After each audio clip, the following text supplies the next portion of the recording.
The world we know today did not appear overnight. It was shaped by centuries of decisions, conflicts, and forgotten stories. Today, on World in Focus, we explore the complete history of California from ancient tribes to global power, America, California, and the history that turned it into what it is today. This is not just history. This is the story behind the world. Before the Golden State was ever golden, it was a land teeming with life, a mosaic of cultures and languages. For over 13,000 years, hundreds of distinct indigenous tribes called this place home. From the forested north to the sun-baked deserts of the south, groups like the Yurik Chumash, Pomo and Tongva thrived. They were master weavers, skilled hunters, and keen observers of the natural world, living in harmony with the land's abundant resources. Their societies were complex, with rich spiritual traditions, intricate trade networks, and a deep understanding of the environment that sustained them. This was California before the ships appeared on the horizon, a world unto itself, vibrant and Then, in the 16th century, the first European sails cut through the Pacific haze. Spanish explorers, driven by dreams of glory, God, and gold, began charting the coastline. Juan Rodriguez Cabrillo was the first to land in 1542, near what is now San Diego, claiming the territory for Spain. But for nearly 200 years, Spain's grip on this distant land, which they named California after a mythical island in a popular novel, was tenuous at best. It was a remote and rugged frontier, far from the centers of their colonial power in Mexico City. Everything changed in 1769 with the Sacred Expedition. Fearing Russian encroachment from the north, Spain decided to firmly establish its presence. This marked the beginning of the mission era, led by the Franciscan friar Junipero Serra.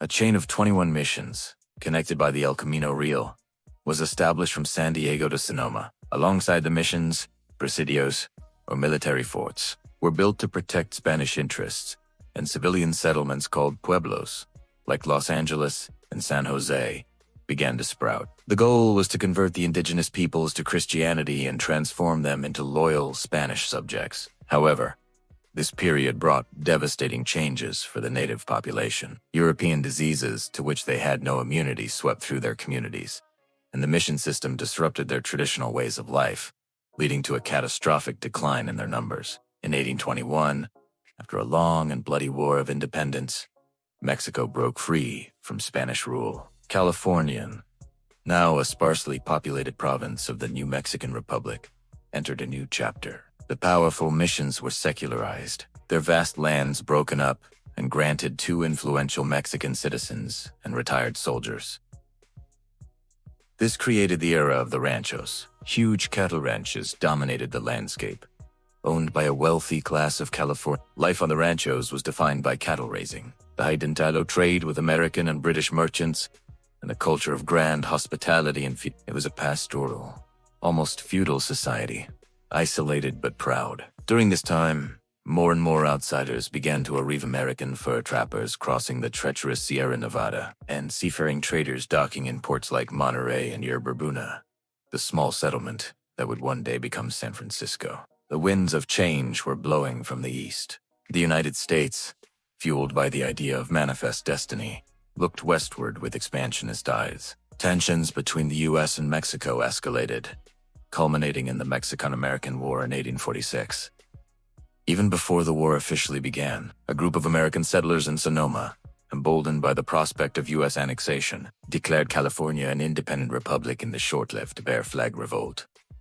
U.S. military forces soon took control of Monterey, Los Angeles, and other key points. The war ended in 1848 with the Treaty of Guadalupe Hidalgo. For $15 million, Mexico ceded a vast territory, including California, to the United States. The California's way of life was about to be irrevocably altered. Just 9 days before the treaty was signed, an event occurred that would change California and the world forever. On January 24, 1848, a carpenter named James W. Marshall was working at a sawmill being built for John Sutter on the American River.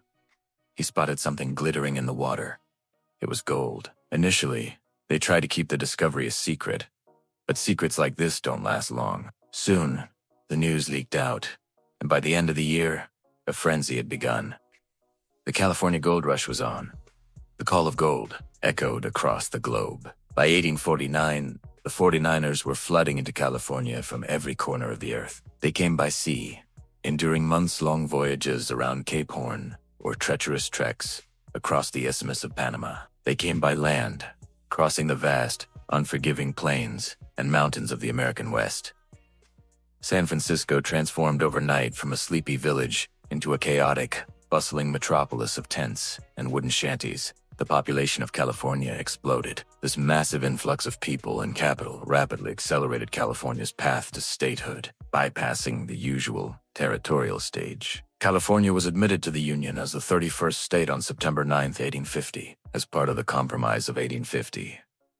The gold rush reshaped California's society and economy. While a few struck it rich, most miners toiled for little reward. The real fortunes were made by merchants, entrepreneurs, and visionaries who supplied the miners. Figures like Levi Strauss, who created durable denim pants for prospectors, and the Big Four: Leland Stanford, Collis Huntington, Mark Hopkins, and Charles Crocker, who would later build the Central Pacific Railroad, laid the foundations for California's future economic might. However, this period of rapid growth came at a terrible cost. The remaining indigenous populations were brutally displaced and massacred. The environment was devastated by hydraulic mining, which washed away entire hillsides, and the diverse society that emerged was rife with racial tensions and violence. With the gold fever subsiding, California looked for its next big venture. The answer lay in connecting the state to the rest of the country. The Transcontinental Railroad, a monumental feat of engineering,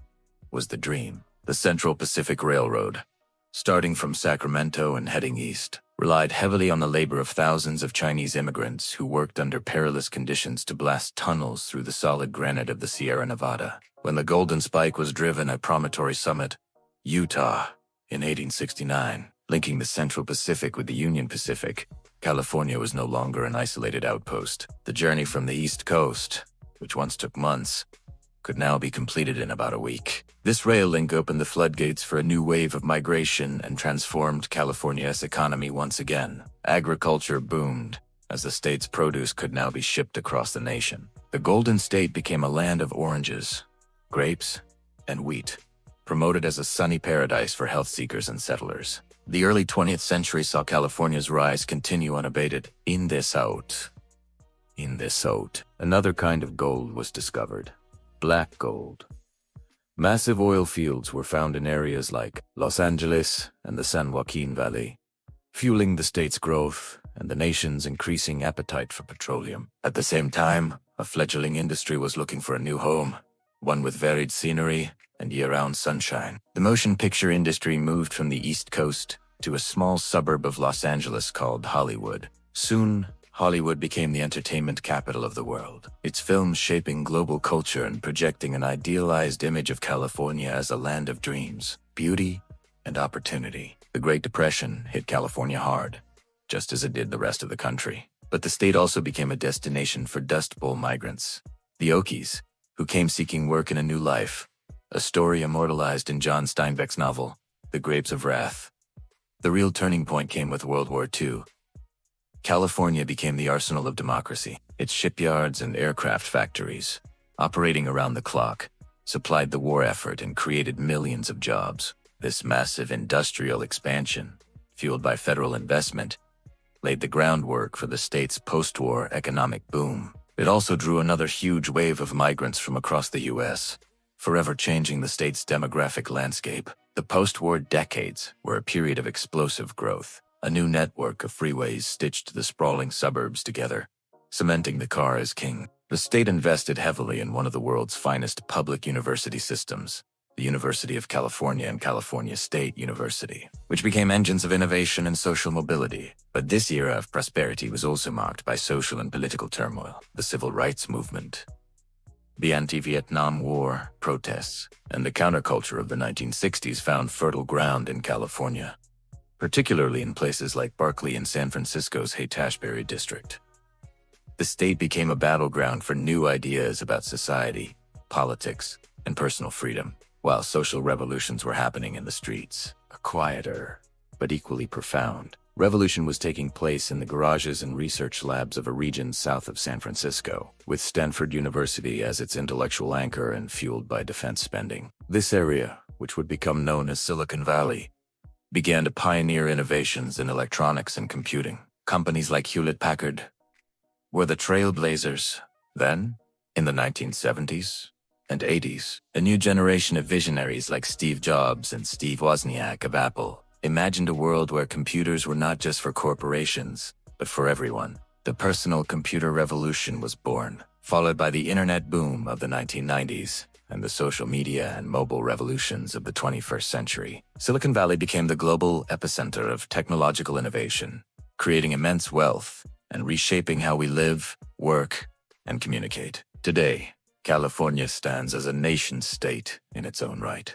If it were an independent country, its economy would be the fifth largest in the world. It is a land of incredible contrasts of immense wealth and persistent poverty, of breathtaking natural beauty and sprawling urban centers, of cutting-edge technology and timeless agricultural traditions. It is the most populous and diverse state in the nation, a place where hundreds of languages are spoken and cultures from around the globe converge. From the ancient wisdom of its first peoples to the digital dreams of Silicon Valley, California's history is a relentless story of transformation, conflict, and reinvention. It remains a powerful symbol of the future, a place where people come to chase their dreams, constantly creating and recreating the definition of the Golden State.